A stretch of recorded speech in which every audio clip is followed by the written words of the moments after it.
Let's talk about shared universes for a minute, shall we? Because it's my video, that's why.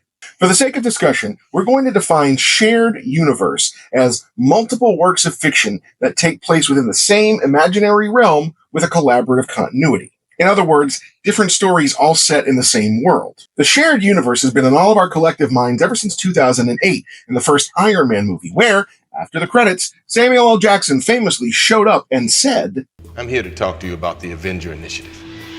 Mind blown, right?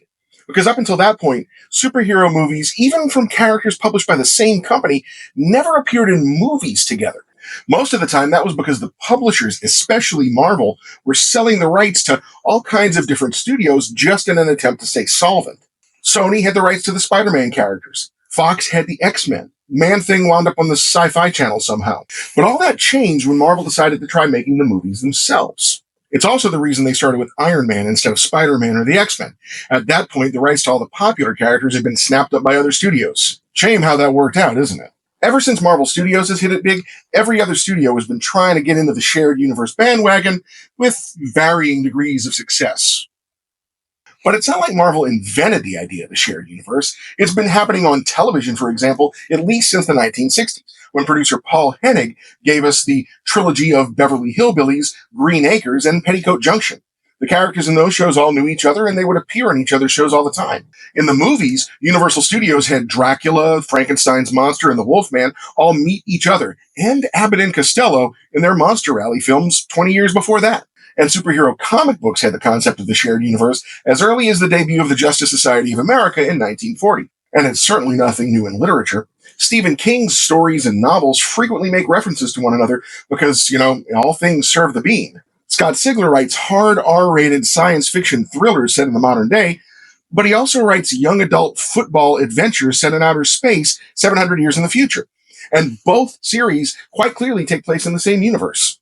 James Joyce turned himself into Stephen Dedalus in both The Portrait of an Artist as a Young Man and in Ulysses. And possibly in Finnegan's Wake too, but nobody's really sure. For all we know, he could be in there, but anybody who claims they understand that book is full of shit. And William Faulkner set several of his stories in the fictional Yoknapatawpha County in Mississippi. I actually miss the days when I would teach A Rose for Emily to my 11th graders because I just love saying Yoknapatawpha. Yoknapatawpha. Even William Shakespeare had a shared universe. The fictional character of Falstaff showed up in several of his history plays, Henry IV Parts 1 and 2, and his death was mentioned in Henry V.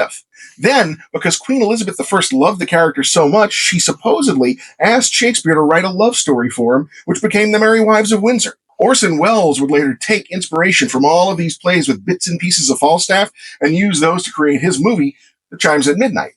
So why are shared universes so popular? I think there are a few reasons. First of all, a shared universe helps with world building. Even a really good novel can only truly do service to a handful of characters, but you meet so many more people than that in the course of a day, right? Think about this. Every single person you meet is a supporting character in your story, but they're the protagonist of their own. Creating a shared universe kind of helps fill out the world in that way.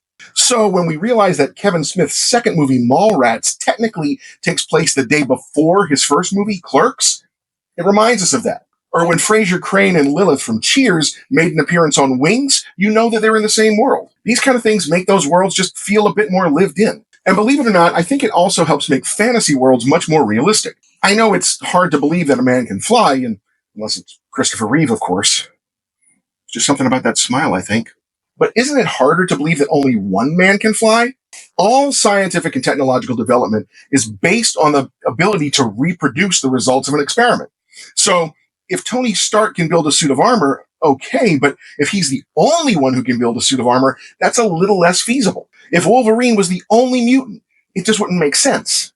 If Bruce Wayne was the only trauma victim to dress up in bat pajamas and beat up mental patients, okay, bad example. And the other reason that shared universes are popular with the audience? Because they're just fun. They never would have made Freddy versus Jason or Alien versus Predator if audiences hadn't spent decades clamoring just for those crossovers. When Bev and Richie from It make an appearance in Stephen King's 11/22/63, it's like catching up with old friends. And come on, who didn't get excited every time Lower Decks brought back one of the actors from the live-action Star Trek series to reprise their role in animation? Shared universes are a storytelling tool just like any other. Tools are neither good nor bad. The question is whether the person using that tool is using it in the right way. Well, that and the question of who's smarter, Lex Luthor or Mr. Terrific, to be settled in July. And while we're on the subject of shared universes, link in the bio,